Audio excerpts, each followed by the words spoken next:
जिस तेजी से अराकान आर्मी बांग्लादेश के इलाकों पर कब्जा कर रही है, उससे सवाल खड़े होने लगे हैं।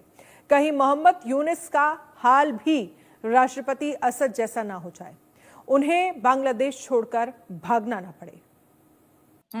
जिस हिसाब से म्यांमार बहुत एक्टिव मोड में आ चुका है, जिस हिसाब से म्यांमार अपने अराकान आर्मी को लेकर के पूरा कैप्चर कर चुका है, जिस हिसाब से म्यांमार की जो अराकान आर्मीज है, क्योंकि Arakan army is like very scary, और बांग्लादेश को बहुत अच्छे से समझ में आ चुका है कि अब वो बच नहीं पाएगा, क्योंकि एक तरफ भारत की आर्मी, देखिए इंडिया आपको माफी नहीं देगा। और ये बांग्लादेश के ऊपर भयानक प्रेशर डाल रहे हैं।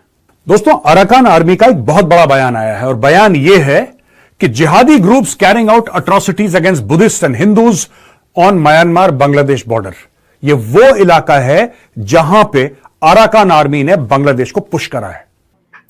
डॉक्टर यूनुस साहब को अगर देखा जाए तो उनका स्टेटस क्या है, जो सोच मैं थोड़े से अंदर के हालात बताना चाहता हूं कि वो किस डायरेक्शन पे जा रहे हैं। उनका नाम उनका स्टेटस है एडवाइजर। उनके पास कोई ओहदा कोई नहीं है अभी तक। और दूसरा, उन्होंने डॉक्टर यूनुस साहब ने अगले दिन तकरीर फरमाई है, बड़ी कंट्रोवर्सल सी। उन्होंने कहा है कि हम रिफॉर्म करेंगे, हमारा काम है रिफॉर्म करना। हो सकता है उसमें 4 साल लग जाए।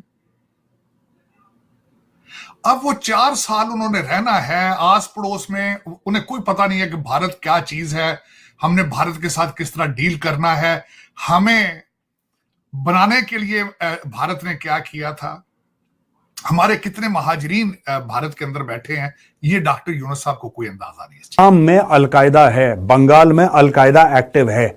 यही चीज अराकान आर्मी कह रही है कि बांग्लादेश बॉर्डर पे ये पूरे इलाके में अलकायदा और Jamaat Islami, these are working hand in hand, ये हैंड एंड ग्लव हैं, और ये यहां पे जो हिंदू हैं और बुद्धिस्ट हैं उनके खिलाफ कार्रवाई कर रहे हैं लगातार। यानी कि जो कुछ है, एक तो मार दिया लोगों को, जो बचे कुछ हैं उनको भी मारो, जल्दी से फटाफट मारो। According to a report by the Global Arakan Network, Islamists have used the Muslim population in Mungdaw as human shields and urged them to fight the non-Muslim population, Buddhists and Hindus. यह Arakan army कहती है। Arakan army यह कहती है कि साहब उस पूरे बॉर्डर के इलाके में इतना तनाव है, इतना ज्यादा दबाव है कि लोकल मुस्लिम पॉपुलेशन को यह बोला है कि तुम जाओ और तुम चढ़ दौड़ो बुद्धिस्ट के ऊपर, हिंदुओं के ऊपर, हम तुम्हारे साथ हैं। और दोस्तों, ये 11 मिलिटेंट ग्रुप्स हैं जो ये काम वहां पे कर रहे हैं रोहिंग्या रेफ्यूजी कैंप्स में। और आपको पता है भारत में भी रोहिंग्या कैंप्स हैं इनसाइड इंडिया, जम्मू में, दिल्ली में, हर जगह भारत में फैले हुए हैं। और इसके अंदर से निकलेंगे अलकायदा वाले। मैं आपको आज बता रहा हूं, हम कुछ भी बोलते हैं ना, लोग कहते हैं कम्युनल, अब इनको भी बोल दो कम्युनल, इनको भी बोल दो अराकान आर्मी को, ये तो बुद्धिस्ट है, इनको भी तुम कम्युनल बोल दो, सबको कम्युनल बोल दो। जो देश की बात करे उसको बोलो कि ये कम्युनल बात कर रहा है, ठीक है।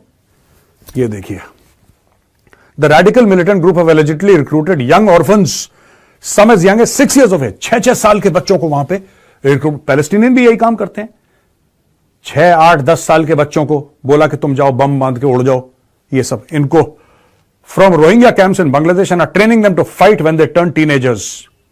ये देखिए साहब, वो अपनी फौज खड़ी कर रहे हैं वहां पे, और वो कहते हैं कि ये 6 साल की उम्र से इसका इंडोक्ट्रिनेशन होगा। आप बच्चे के दिमाग में जहर डालोगे 6 साल की उम्र से कि ये काफिर है, इसकी गर्दन काटो, तुम्हें ये वाला झंडा नहीं तो फिर ये वाला झंडा फहराना है हर जगह।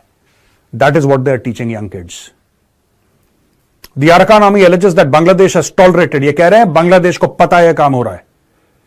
बांग्लादेश भली भांति परिचित है कि यहां पे अलकायदा एक्टिव है। बांग्लादेश की सरकार, बांग्लादेश की फौज भली भांति परिचित है कि यहां पे जमात इस्लामी और अलकायदा का गठजोड़ है। बॉर्डर एरियाज में हिंदुओं और बौद्धों के खिलाफ ये कार्रवाई कर रहे हैं, लेकिन ये कुछ नहीं कहते क्योंकि वो भी यही चाहते हैं कि काम हो। दोस्तों, अभी तक मैंने आपको पूरा समझाया अराकान आर्मी के बारे में, मैंने आपको पूरा जो इसका जियोपॉलिटिकल सिनेरियो वो मैंने आपको समझाया। अब मैं आपको स्पेसिफिकली बताऊंगा कि ये बांग्लादेश का सैंडविच कैसे बन रहा है। ये देखिए साहब, अगर आप यहां से देखेंगे हर जगह भारत ने इनकी बिजली बंद कर दी, भारत ने जो फूड एक्सपोर्ट था वो बंद कर दिया, ऑटो पार्ट्स का हमने मेजरली राइट में शो करा था, आपने याद होगा, आपको आपने देखा होगा कि वहां पे ऑटो पार्ट्स का भी भारत ने बंद कर दिया। धीरे धीरे धीरे भारत इनको इकोनॉमिकली स्ट्रैंगल कर रहा है बांग्लादेश को। अच्छा, काम करके ये लोग खुश है नहीं, because they are not interested in working. ये फिर प्रोटेस्ट कर रहे हैं और लोग कह रहे हैं कि 5 अगस्त को चली गई शेख हसीना, तुम क्या प्रोटेस्ट कर रहे हो? आपको पता है परसों इनके स्टूडेंट क्या प्रोटेस्ट कर रहे थे वहां पे यूनिवर्सिटी के आगे? You will be shocked. ये कह रहे थे कि आवाज बहुत आती है, हम साउंड पोल्यूशन के खिलाफ प्रोटेस्ट कर रहे हैं। आई एम नॉट लाइंग, आप देख सकते हैं स्क्रीन पे। ये साउंड पोल्यूशन के खिलाफ प्रोटेस्ट कर रहे थे और लाउड स्पीकर पे सपना चौधरी का गाना चला रखा है ना। सपना चौधरी का गाना जोर जोर से चला के कह रहे हैं हमें साउंड पोल्यूशन पसंद नहीं है। तो ये बांग्लादेशी, ये these are lazy people, they don't want to work, they are not interested in working. इनको मुफ्त में रोटी मिल जाए, मुफ्त में चावल मिल जाए, उसी में खुश हैं। They are not interested in working anyway. दोस्तों, यहां से इनको भारत ठोक रहा है, राइट? इनके अंदर से इकोनॉमिक हालात बहुत खराब हैं।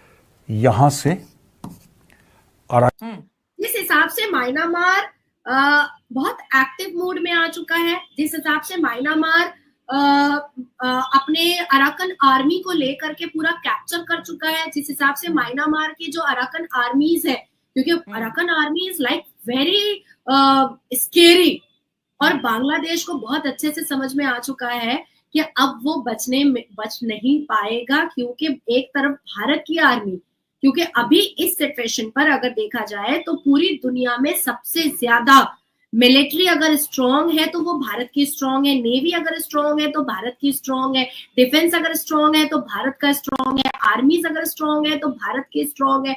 अगर आप गैजेट्स के बारे में बात करो, आप अगर डिजिटल के बारे में बात करो, आप अगर टेक्नोलॉजी के बारे में बात करो, आप अगर फाइटर जेट के बारे में बात करो, आप अगर अग्नि 5 के बारे में बात करो, आप अगर मुर्मुगांव के बारे में बात करो, आप अगर गोरखा गैंग के बारे में बात करो जो हमारी आर्मी में है, तो एक उसके बाद फिर फोर्ट विलियम में जो कमांडो है उनके बारे में अगर आप बात करो तो they are famous in world level. अगर बांग्लादेश में हम सिर्फ फोर्ट विलियम के जो कमांडो है और गोरखा गैंग को अगर हम उतार देते हैं बांग्लादेश में, हमास और फलस्तीन की तरह चटियल मैदान हो जाएगा बांग्लादेश।